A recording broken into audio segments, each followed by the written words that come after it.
The train came through Dustwood only twice a week, and most folks didn't pay it much mind.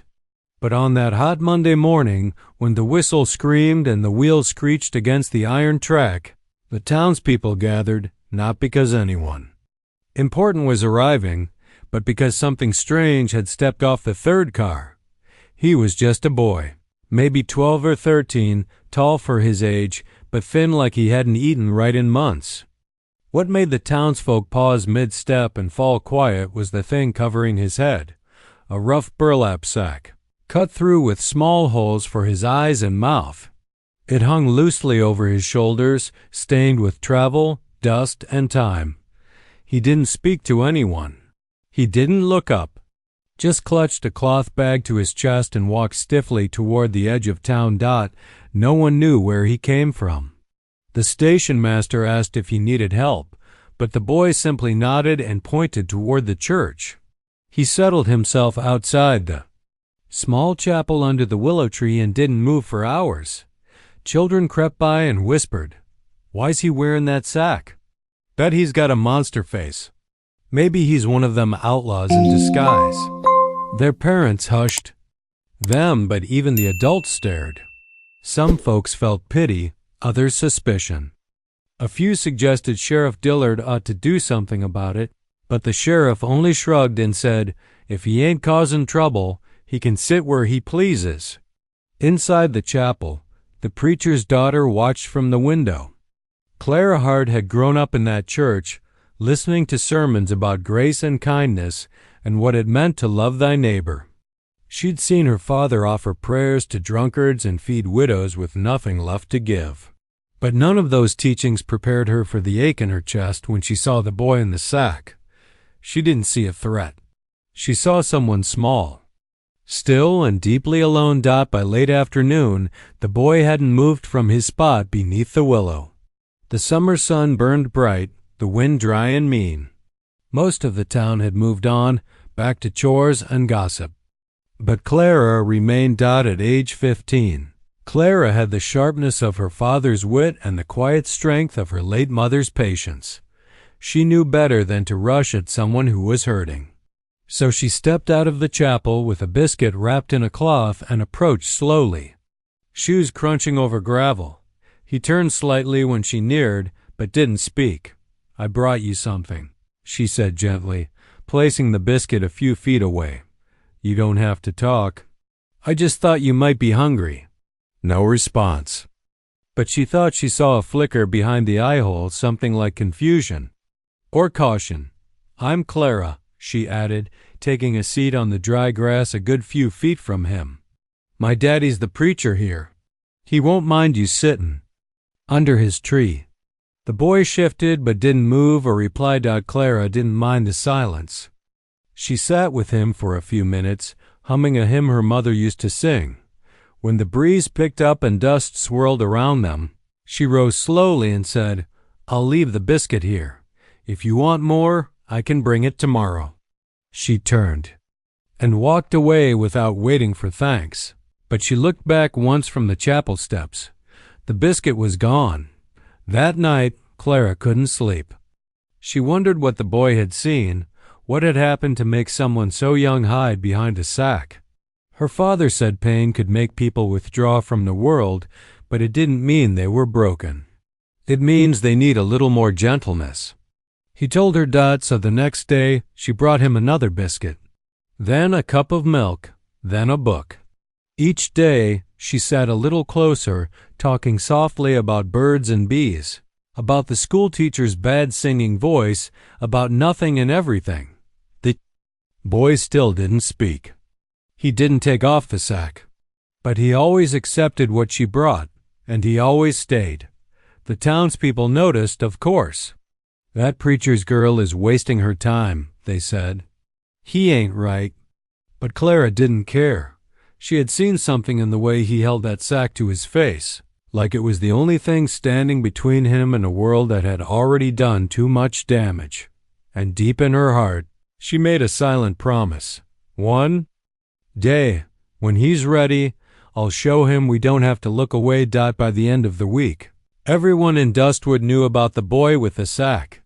Though most still avoided him, the boldest children dared one another to get close enough to touch his coat or throw pebbles when Clara wasn't around. Their parents scolded them half-heartedly more, afraid of what the boy might be hiding than what their children were doing. Clara stayed steady. Each day, she brought him something small: bread, a book, a dull pencil, even a scarf her mother had once crocheted. She never asked his name. She never tried to touch him. She just sat nearby, talking about the town, the weather, the bees in her father's garden. The boy still said nothing, but he listened. She could tell by the slow tilt of his head when she spoke, or the way he turned slightly when she laughed out one afternoon. While fetching sugar from the blacksmith's wife, Clara asked casually, "Do you know anything about the boy? The one by the chapel?" The blacksmith's wife narrowed her eyes. "You best not get too close, Clara. Heard he's not right in the head. Came from up north. Burned up, they say. Fire tore half his house down and the rest of his family with it." Clara's heart dropped. "Burned?" The woman nodded. "Face and chest, from what they say. He was a baby when it happened. His kin couldn't bear the sight of him growing up like that. I heard his aunt tried to keep him, but folks said he was cursed." Clara didn't ask who they were. In small towns, gossip always traveled faster than the truth. That night, Clara sat by her window and cried. She thought about the way he'd flinched when a dog barked too loud, how he always kept one hand on the edge of his sack, like he feared someone might try to pull it off, how not once had he ever reached out, even when she left food just inches from his boots. He wasn't silent because he had nothing to say. He was silent because the world had already screamed at him enough. The next morning, Clara returned with a book of poems and a small tin of honey biscuits. She found him sitting in the same spot under the willow tree, arms around his knees, head bowed. The early light cast long shadows across the gravel. Clara took a seat on the grass beside him, closer than usual. "I heard something," she said, softly, "about a fire." The boy didn't move, but she saw his shoulders stiffen under the coarse linen shirt he wore. "I'm sorry," she said. "I'm sorry that happened to you. And I'm sorry people couldn't see past it." Still no reply. Clara drew in a breath. "I know you probably think I'm just another person waiting to see what's under that sack, but I'm not. I just want to know who you are, not what you look like." For a long time, there was silence between them. The wind rustled the tree above. A crow cawed from the chapel steeple. And then so quietly Clara almost missed it, he moved. His hand crept forward and picked up the honey biscuit. Then, in the smallest whisper of a voice, he said, "Eli." It was the first time he'd spoken. Clara blinked. "Eli, that's your name?" He gave the faintest nod. Her heart swelled, and she smiled, though not too wide, not too eager. She didn't want to scare him back into silence. "Thank you for telling me," she said. "That's a good name. It suits you." Eli didn't reply, but the tiniest shift in his posture said more than words. He no longer hunched away from her.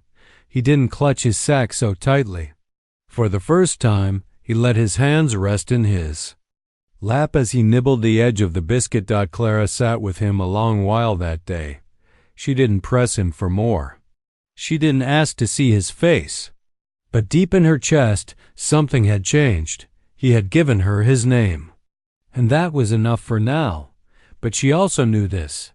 The world had done everything it could to teach Eli to hide. And if there was even a flicker of trust left in him, she would do everything she could to keep it alive. Eli didn't say another word for 3 days, but something had changed. Every morning now, Clara found him already seated beneath the willow tree, as if he had begun to wait for her. He still wore the sack, still kept his body small and guarded. But the tension in his shoulders had softened. When she offered him bread, he took it.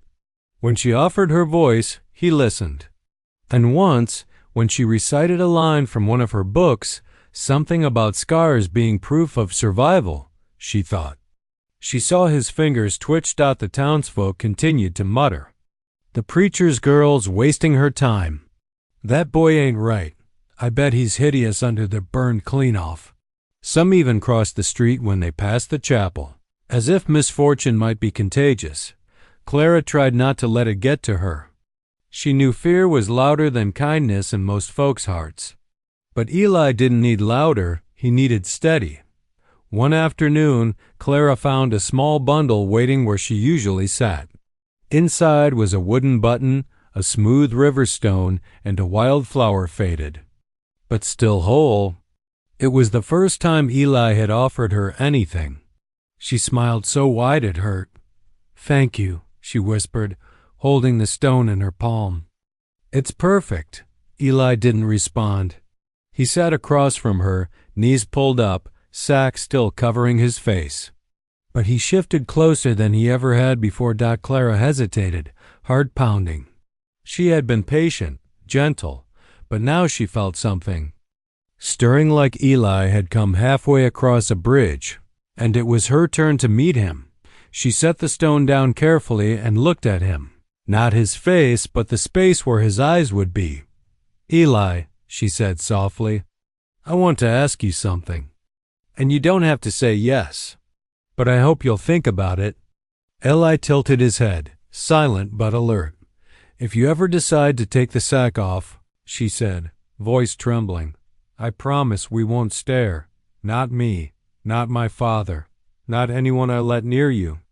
I'll make sure of it." The air thickened between them. Even the wind seemed to still. Clara went on, her tone even. "Not because we don't care, but because you deserve not to feel like a monster in your own skin, and because you're not one. You're just a boy. A brave one."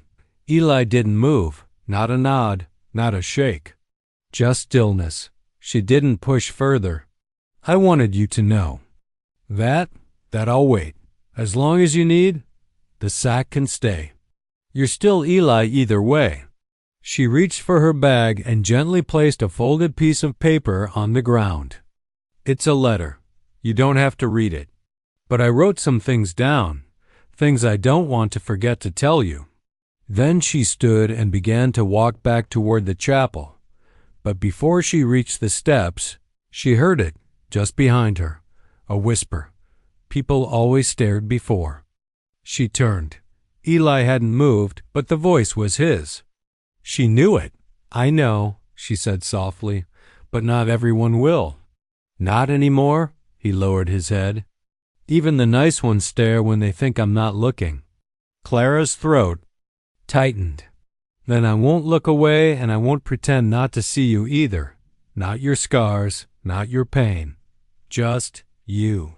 A long silence passed between them, and then, in the smallest motion, Eli picked up the letter she had left. He didn't open it, not yet. But he didn't toss it away either. Clara smiled gently. "I'll see you tomorrow, okay?" Eli gave the faintest nod. That night, Clara couldn't sleep. Her father noticed the circles under her eyes at supper. "You're thinking about that boy again," he said. She nodded. "I think he's starting to trust me." "That's no small thing," her father said, placing a hand over hers. "Trust is slow. Pain is loud. Keep walking gently." Outside, the wind howled through the trees. But under the chapel's willow, Eli clutched the letter to his chest as if it were the only warm thing he'd ever known. By the end of the second week, Eli had become a part of the town's daily rhythm, whether they liked it or not. He was still silent most days, still wore the sack, still sat alone beneath the chapel's willow, but he wasn't invisible anymore. Shopkeepers glanced out their windows to check if he was there. Children slowed down when walking by, their curiosity mixing uneasily with fear. Some people dropped bits of food near his bench when they thought no one was watching, though few ever made eye contact. But for every act of quiet kindness, there was an equal measure of cruelty. The first time came when Clara was walking Eli, a book about a boy who built a boat from broken wood. She found him curled tight against the tree trunk, his arms wrapped protectively around himself. His sack was smudged with something dark. "Eli?" she asked, kneeling. "What happened?" He didn't speak, but on the grass nearby she saw the remnants of an overripe tomato splattered red and pulp slick. Her stomach clenched. Who did this? No answer. But she saw his hand clench around the hem of his shirt as if he were holding back tears. Clara sat beside him and laid the book down between them. "I'm sorry," she said gently. "That shouldn't have happened. You didn't deserve that." Eli didn't look up, but after a few minutes, he picked up the book with shaking hands and held it against his chest. The next day, it was worse. Clara overheard a group of boys, 3 of them, about her age, gathered behind the general store. One of them, Wade Tanner, was the son of the town magistrate. They were laughing, talking loud enough for her to hear. "Bet he's got no nose under there," Wade said. "Or maybe no face at all. Why else would he wear a sack?" Another jeered. "Maybe he's some half-dead thing come out the woods. I say we pull it off next time." Wade smirked. "Let's see what he's hiding. Girl like Clara's only being nice 'cause she feels sorry. Or maybe she's gone soft in the head." Clara stepped forward, fists clenched. "Leave him alone." The boys turned, startled. Wade raised his chin.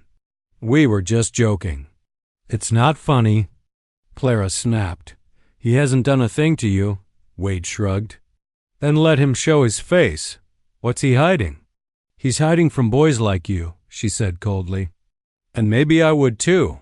The boys shuffled away, but the damage was done. That night, Clara told her father everything. He didn't say much, just listened, then handed her a folded sheet of parchment. "What's this?" "A handbill," he said. "Your mother used to write up ones just like it." Clara unfolded the paper. In her father's neat hand were the words, "Compassion is not weakness. Judgment is. Let no one mistake silence for shame." The next morning, she tacked it to the chapel's door. When she went to the willow tree, she found Eli sitting stiffly, both hands clenched in his lap. A new smear of dried mud streaked across one shoulder. "They threw something again," he murmured, voice hoarse. Clara sat beside him. "I know. I heard them. I told them to stop." "I didn't ask you to," he said, but there was no anger in his tone. "You didn't have to. That's what friends do." The word hung in the air between them. Friends. Eli had probably never had one before. "Not really." After a pause, he whispered, "I read your letter." She looked at him, surprised but smiling. "And it was kind." Her eyes misted. "I meant every word." Eli shifted, then spoke again, so soft she barely caught it. "I want to take it off. The sack. Just not here." Clara's heart leapt, but she kept her face calm. "We don't have to do it here. We can go somewhere quiet. Somewhere no one will stare." He nodded. "Tomorrow?" he said. Clara nodded, heart pounding with hope and nerves. Tomorrow. That night, as the town settled into sleep, the willow tree stood still in the warm breeze, its long branches draping over the boy who had waited so long to be seen, not for what he looked like, but for who he truly was. Tomorrow he would try, and she would be ready. The next morning dawned gold and quiet. Clara woke before sunrise, her stomach churning with nerves. She didn't know what to expect. Eli had said he was ready, but even saying the words must have taken everything he had. She braided her hair carefully, wore her softest blouse, and tucked a folded cloth into her satchel, something her mother used to use for comfort.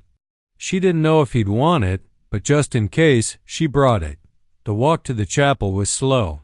She kept thinking of the boys, of the town's harsh eyes, of Eli's trembling voice when he whispered, "I want to take it off." Was he still sure? When she reached the willow tree, he was already there, sitting rigid, his knees drawn up. his back against the bark. He didn't speak as she approached. She sat beside him quietly, not too close. After a long silence, she asked gently, "Still, want to go somewhere?" He nodded once, slow. "I know a spot," she said. "It's behind the schoolhouse, near the old creek bed. No one goes there 'cept me." Eli stood slowly, brushing dirt from his pants. For a moment, he hesitated, then extended his hand toward her. She didn't rush, didn't gasp, just placed her fingers in his like it was the most natural thing in the world. They walked together in silence, the dusty morning light casting long shadows behind them. Clara didn't speak, letting him lead at his own pace. As they neared the creek bed, birds stirred in the tall cottonwoods, and dragonflies skimmed the surface of a shallow stream. This place felt far from town, far from whispering mouths and cruel stares. Here, even the wind felt softer. They stopped near a flat stone beneath a tree. "This okay?" Clara asked. Eli nodded. He didn't sit. He just stood still, hands at his sides, his breathing shaky beneath the sack. "I'm scared," he whispered. "I know," Clara said. "It's okay to be." He looked down at her, though she still couldn't see his face. "What if you look away?" She shook her head. "I won't." "What if you cry?" "I might," she said honestly. "But not because I'm afraid. Just because I care." Elia was quiet a long moment. Then, slowly, with trembling hands, he reached up and gripped the frayed edge of the sack. Clara's breath caught, but she didn't speak. One tug, then another. The fabric slipped from his head and fell into his hands. He didn't look at her. His eyes dropped instantly, like he was waiting for the gasp, the recoil, the horror he'd seen too many times before, but it didn't come. Clara didn't move. She didn't look away. Her eyes filled with tears, but not out of fear. Eli's face was half burned, scarred deeply down one cheek and across the jaw. His left ear was mostly gone, and one brow arched unevenly where the skin had melted and healed rough. But his eyes were clear, wide, and full of the kind of pain that only comes from being unseen for far too long. Clara stepped closer, her voice trembling but steady. "You were just a child." Eli flinched. "No one should have." "Had to carry this alone," she added softly. "Not for so long." He still wouldn't look at her. So Clara did the bravest thing she could think of. She reached forward and took his hand. He froze. "I see you," she said. "All of you, and I'm not turning away." His lips parted, trembling. "You don't look scared."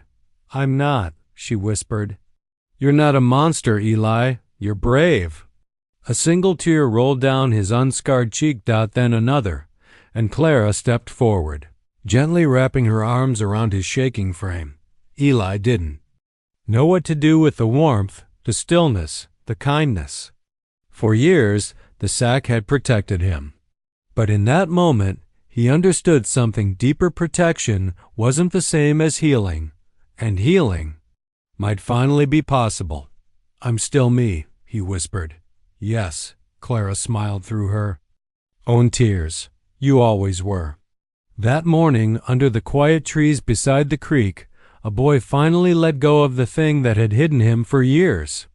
And for the first time since the fire, someone saw him and didn't look away. For the first few minutes after Eli removed the sack, neither of them spoke. The silence wasn't heavy, it was sacred. Clara stood beside him in the shade, one hand still lightly holding his, while the creek whispered across smooth stones. Eli's body was stiff with fear. His heart thudded so hard he thought Clara must be able to hear it. He had imagined this moment 1,000 times, each one ending in shame, in someone flinching and running away. But Clara was still here, still standing close, still looking at him with tears in her eyes, but no horror, no pity, just a fierce, quiet tenderness that warmed something inside him long left frozen. "I thought," He began, voice hoarse. "I thought you'd leave." Clara shook her head slowly. "Never. Not after everything you've survived." He tried to speak again but found no words. Instead, he reached down and picked up the sack from where it had fallen. He held it loosely in his hands, staring at the worn fabric, the frayed seams. "It kept me safe," he murmured. "Even if it kept everyone else out," Clara nodded. "I understand." He turned the sack over once, then twice, before finally folding it neatly and placing it on the flat stone beside them. "I don't think I need it anymore," he said, more to himself than to her. Clara didn't respond with words. She sat on the grass and patted the spot beside her. Eli hesitated. His instincts still screamed to cover up, to hide, but Clara's eyes were calm, trusting, so he sat. The creek trickled on. A bird sang nearby. And for a few moments, the world felt still. "You want to talk about the fire?" she asked gently. "You don't have to." He didn't answer right away. His fingers pulled at the blades of grass beside him, twisting them into knots. "I don't remember all of it," he said finally, "just that it was night. Something knocked over a lamp, maybe. The flames were everywhere. I remember my mama screaming. My brother pulled me toward the door." He stopped, blinking hard. "Did he get out?" Clara asked softly. Eli shook his head. "They didn't. I did. Barely. A neighbor found me lying in the yard, half my clothes on fire." Clara reached out, placing her hand gently over his. "After that, I lived with an aunt for a while. But people stared, said I was cursed, that the fire was a punishment. I heard it in the way they whispered when they thought I was asleep." "And so you started wearing the sack," Clara whispered. Eli nodded. "It made it easier. People were scared of what they couldn't see. But they were even worse when they could see. I didn't know which was worse." Clara squeezed his hand. "You were never the one who needed to change, Eli. They were." He looked at her, really looked this time, his mismatched eyes locking onto hers. "Why aren't you afraid?" "Because I see the boy, not the burns, and because I've heard your voice. That's enough for me." His eyes shimmered. "No one's ever looked at me like you do. That's their loss." They sat together for a while longer, speaking softly about things that had nothing to do with SECERT books Clara loved. The color of creek water at dusk, what wildflowers meant in her mother's old Bible. Eli didn't say much, but he listened. He even smiled once. When the sun began to shift, Clara stood. "Ready to go back?" Eli hesitated, then nodded. "I think so." As they walked toward town, he carried the folded sack in his hand.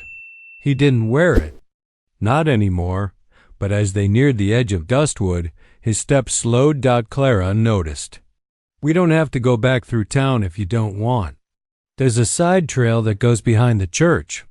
Eli looked up at her, and though his voice trembled, he said, "No, I want to walk through with you." Her heart swelled. So they did. The people of Dustwood stared. Of course they did. Some gasped, some whispered, and some turned away in discomfort. But Clara didn't let go of his hand. And Eli didn't bow his head. He walked through the center of town, scarred but upright, fragile but unhidden for the first time since the fire. And Clara? She walked beside him like he was the bravest soul she'd ever known. Dustwood was a town built on routine sunrise chores, midday heat, supper at 6, and Sunday service whether you liked the preacher or not.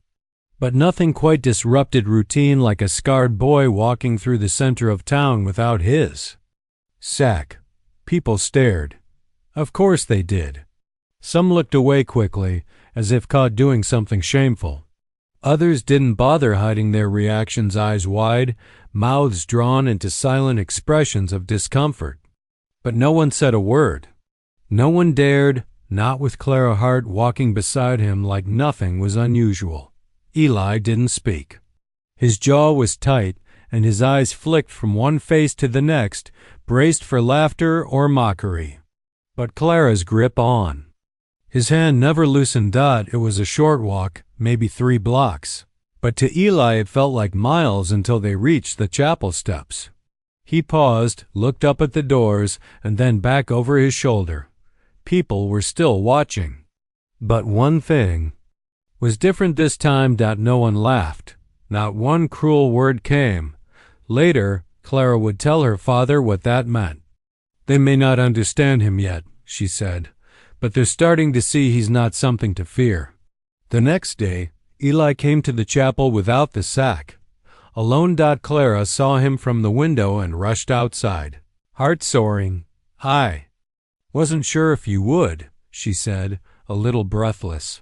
"I almost didn't," he admitted, "but then I thought, if I don't start somewhere, I'll stay in hiding forever." They sat beneath the willow tree again. Clara had brought bread, a jar of honey, and a battered deck of playing cards. Eli didn't say much at first, but his shoulders were more relaxed than the day before. He even chuckled quietly when Clara tried to teach him a clumsy version of Go Fish. Later, the baker's wife passed by and offered Eli a smile. A cautious one, but a smile nonetheless. And just before sunset, the blacksmith strolled over with a folded blanket in hand. "Preacher Hart said you might be needing something warmer come nightfall," he grunted, setting it down without ceremony. Eli blinked. "Thank you." The blacksmith gave a small nod. "My boy said you saved a dog once from under a wagon axle. Didn't know it was you at the time." Eli said nothing, but the blacksmith looked him in the eyes and said, "Takes guts. Most boys your age would have walked away." And just like that, he left. Clara watched Eli's hands tighten around the blanket.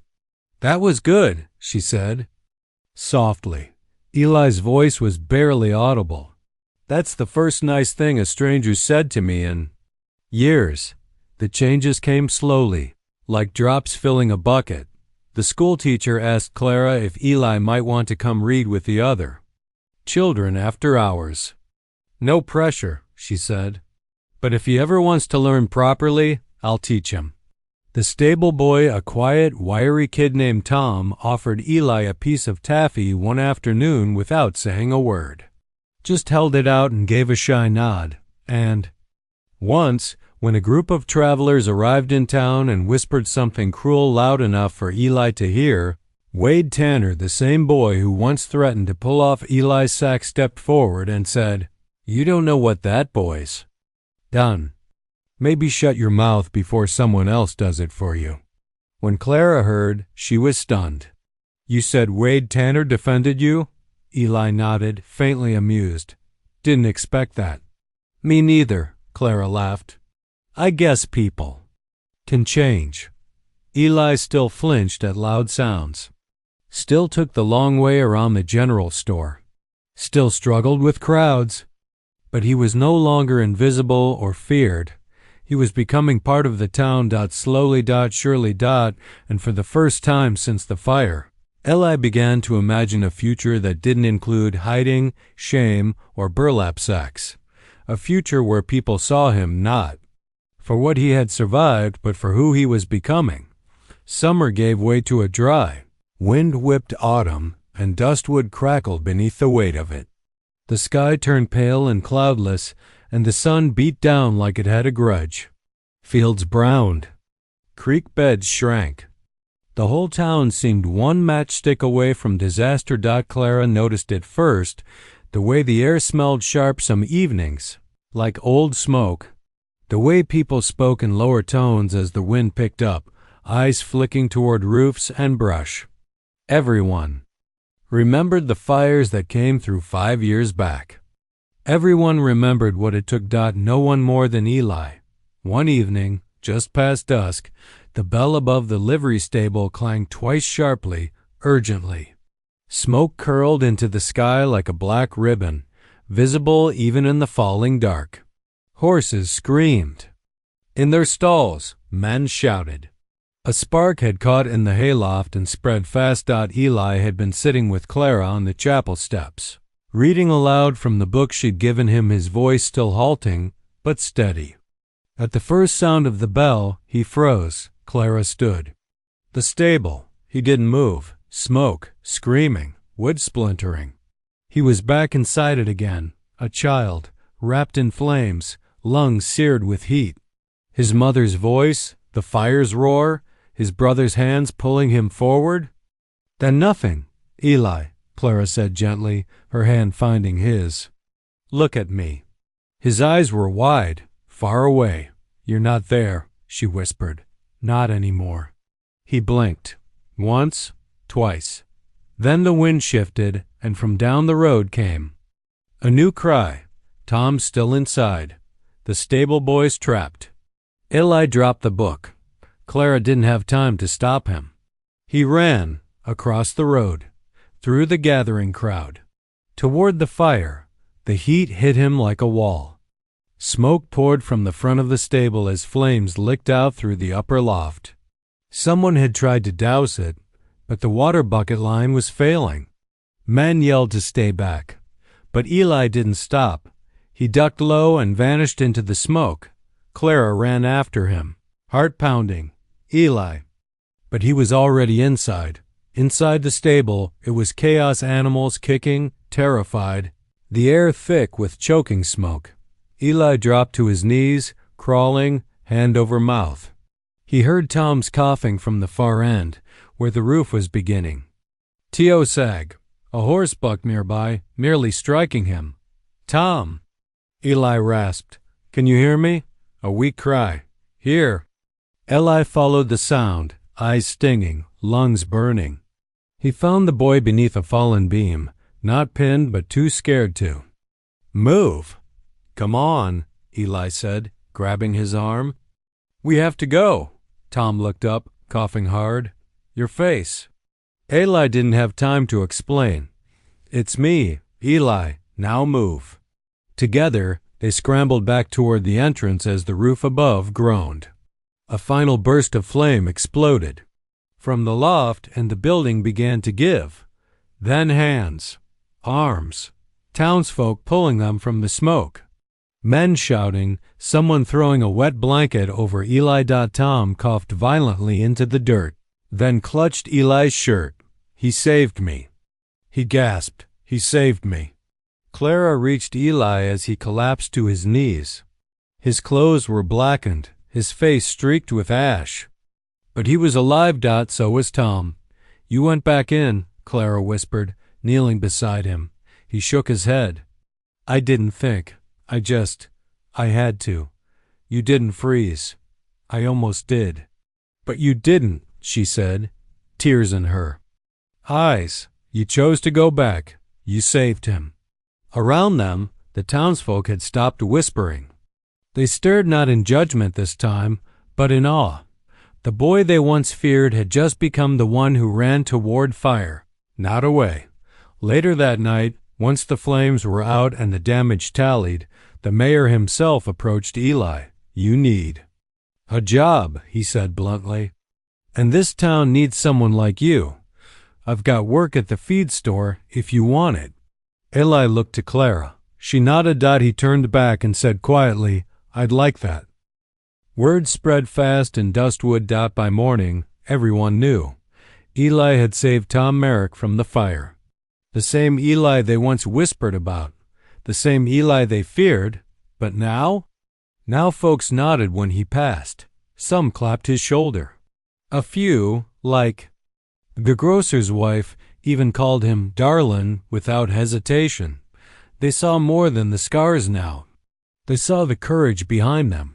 He didn't walk hunched anymore. Eli still startled at loud noises, still flinched when firelight flickered. Too close, but he carried himself straighter, like some weight had lifted. He wore clean clothes from the church's donations, his hair neatly trimmed. And Clara noticed something she hadn't before, the strength in his shoulders, the quiet steadiness in his hands. He was growing into someone they couldn't ignore. His job at the feed store started with simple tasks, stacking crates, sorting grain.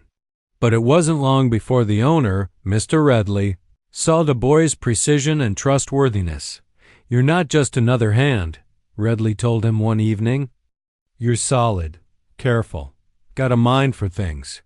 You keep this up, I might teach you the books." Eli had never imagined someone might one day trust him with anything that important. And yet, here he was. Clara and Eli still met beneath the willow tree when they could. Some days she brought lemonade, other days just a story. Their conversations grew longer, deeper. He told her how he used to dream of vanishing until she showed him he didn't have to. She told him about her mother, how her illness had come on slow, how it felt to lose someone whose absence you feel in every quiet moment. "I know what it's like to have silence wrap around you like a blanket," she said one afternoon. Eli reached for her hand without thinking. "Not anymore," she smiled. "No, not anymore." One Sunday, Preacher Hart stood at the front of the chapel and did something no one expected. After his sermon on redemption, he paused, set his Bible down, and said, "We speak often of miracles in Scripture, but sometimes we're too blind to see the ones right in front of us. Young Eli, who many of you once turned from, has shown this town more strength and goodness than most of us carry on our best days. He's not a stranger anymore. He's one of us." The congregation fell into a hush. Then someone began to clap. One by one, hands joined hesitantly at first, then louder. Clara's heart swelled. Eli sat near the back, stunned. He didn't smile. Not yet. But his eyes shone with something new. Belonging. Outside the chapel, Wade Tanner approached him again, not with swagger, but sincerity. "I was wrong about you," he muttered. "Figured you should hear that straight." Eli gave a slow nod. "Thanks. You want to help with fencing next week?" Wade asked. "Could use another set of hands." Eli blinked. "Sure." Just like that, another door opened. Back at the feed store, a visiting rancher overheard Redley praising Eli. "Boy like that," the rancher said. "You give him a team, he'll run a place better than most men twice his age." Redley looked at Eli and said, "Maybe that's your future, son. You never know." Eli didn't know either, but for the first time he wanted to imagine one, a place of his own, a life of purpose. Maybe someday even love. Clara stood beside him now in ways deeper than friendship. She never once tried to define what they were becoming. She simply stood near, listened well, and offered comfort without strings. But Eli saw the truth in her every time. Their eyes met. She didn't just see through the scars, she saw him. And when the wind rustled through the willow tree, he no longer flinched. He simply looked up at the leaves, breathing in the same warm air that had once made him feel alone. Not anymore. Now, when people looked at him, they didn't see the sack. They didn't see the fire. They didn't even see the scars first. They saw Eli. The seasons turned again. Dustwood breathed easier in spring, the air sweeter, the trees full. Crops sprouted. Babies were born. And something else bloomed too quiet. And steady on Eli. He still bore the scars. The left side of his face remained tight and uneven, his skin pulled by old burns. But the boy who once flinched from glances now walked through town with calm, clear eyes. He had a job, a few friends, a room above the feed store that he'd fixed up himself. And he had Clara. She never claimed him with words, but she was always near. When she laughed, Eli laughed. When she hurt, he listened. They had grown together, like two trees rooted side by side, bent by the same wind, stronger because of it. One evening, just after supper, Clara stood outside the chapel with her arms crossed, watching the sky shift to gold. Eli approached quietly, a folded piece of paper in his hand. "I wrote something," he said, voice low. "It's not polished, but I wanted to say it." She smiled. "Can I hear it?" Eli nodded and read aloud. "They used to stare, and I used to shrink. I thought, Hiding was safer than standing still. But then you came, and you didn't ask for the sack to come off. You just waited. You stayed. You cried not because of what I looked like, but because no one should be made to feel like I did. You didn't heal me. You just reminded me I deserved to try. Clara's eyes glistened. That's beautiful, Eli. He folded the paper and looked at her, more certain than he'd ever been. You changed everything. She stepped closer. No, you changed. I just didn't leave. There was a pause, then Eli took her hand. Not shyly, not like before, but with quiet pride. A few days later, something extraordinary happened. The town was hosting its spring gathering a pie contest. Fiddle playing, games in the square. For the first time in years, Eli went no sack. No shadow. He helped Tom run the horseshoe toss. He spoke to Mrs. Redley about her pickled vegetables. When the mayor asked him to say a few words about bravery, Eli politely declined, but later stood beside Clara as her father gave the benediction. No one stared anymore. And if they did, they didn't stare with fear. They looked at him with respect. That evening, as the sun set and the lanterns flickered on, Clara found Eli sitting beneath the willow tree. Looks different now, doesn't it? She asked, sitting beside him. He nodded. It used to feel like the only place I was allowed to exist. Now it just feels peaceful. She looked at him, long and soft. Do you ever miss the sack? Eli chuckled. No, I don't even know where I put it. She leaned against him. Good. He turned his face slightly, just enough to let the fading light hit the worst of his scars. He no longer tried to hide that side. Not from her? Clara? He asked. Do. You think people can love someone like me? She didn't answer with words. She simply leaned forward and pressed her forehead to his, her hands warm in his. You are already loved, she whispered, and Eli burned, broken, healing, hole closed. His eyes, for the first time in his life, he believed it.